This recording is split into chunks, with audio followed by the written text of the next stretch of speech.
Les Palestiniens déplacés de Beit Lahiya, dans le nord de la bande de Gaza, sont retournés dans leur ville d'origine après l'accord de cessez-le-feu entre Israël et le Hamas. Ils ont trouvé leur logement réduit à l'état de ruine.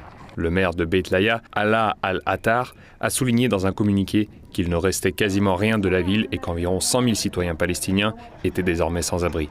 95% des maisons palestiniennes de Beit Lahiya ont été détruites et rendues inhabitables, laissant 100 000 résidents sans abri et transformant la région en une zone complètement sinistrée. 80% des puits d'eau ont été entièrement détruits, tandis que le secteur de la santé a subi des dommages considérables. Il est également à noter la grave insécurité alimentaire causée par la destruction des terres agricoles, ainsi que la démolition de plusieurs unités de machinerie lourde et de tous les bâtiments associés à la municipalité de Beit Lahiya. Si le cessez-le-feu est bien entré en vigueur le 19 janvier, les Palestiniens déplacés qui retournent dans la bande de Gaza ne retrouvent que des gravats et sont obligés de rebâtir un habitat. Pourtant, la plupart d'entre eux semblent soulagés. Je suis rentré dans cette maison qui appartient à moi, à mes frères, à nos enfants et petits-enfants. Nous avons été déplacés et les propriétaires des maisons de la région de Nasr, dans le sud, nous ont demandé d'évacuer avant vendredi. Hier, nous sommes partis et venus ici, et comme vous le voyez, nous sommes ici.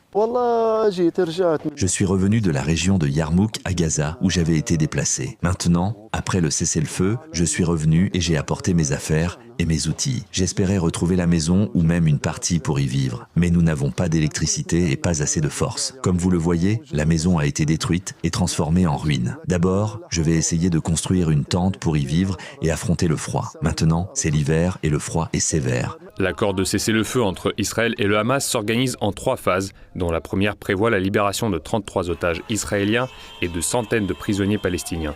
L'accord prévoit également l'entrée à Gaza d'environ 600 camions d'aide humanitaire par jour, le début d'un retrait des troupes israéliennes et le retour des Palestiniens déplacés.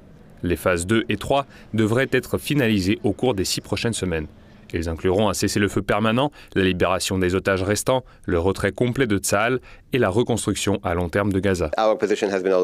Notre position a toujours été très claire. La normalisation avec Israël doit s'aligner sur un règlement permanent de la question palestinienne, qui ne peut être obtenu qu'à travers une solution à 2 États. Nous avons toujours soutenu cela. L'accord sur le cessez-le-feu est un pas important vers un potentiel accord sur la paix entre Israël et le Hamas et la fin des souffrances du peuple palestinien. Mais il est encore trop tôt pour être certain de son succès.